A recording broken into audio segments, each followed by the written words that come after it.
হামিদুল নাই কেন আওয়াজ উঠা কথা কো। স্বপ্ন শুরু হওয়ার আগেই শেষ বাংলাদেশ ফুটবলের।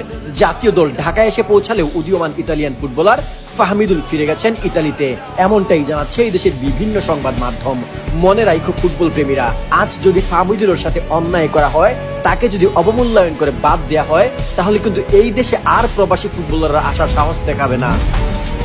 কিছুদিন আগেও যাকে নিয়ে সাজানো হচ্ছিল টিম প্ল্যান, ট্রেনিং ক্যাম্পে হ্যান্ড্রিক করা থেকে কোচ হেভিয়ারের মন জয় করে নেয় ফাহমিদুল কেনই বা আসলেন না দেশে, কেনই বা তাকে বাদ দেওয়া হয়েছে জাতীয় দল থেকে।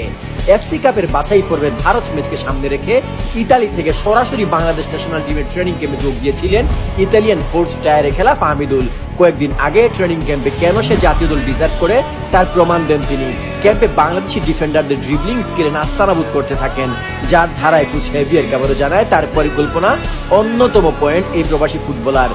গতকাল হামজা দেশে আসায় গণস্ফুরণ দেখা যায়, সে ধারায় আজ ফুটবল ফ্যানদের কথা ছিল ফাহমিদুলকে এয়ারপোর্ট থেকে বরণ করে নেয়ার, কিন্তু জামাল তারিক তপুরা দেশে আসলেও দেশে আসেননি ফাহমিদুল, ফিরে গেছেন ইতালিতে।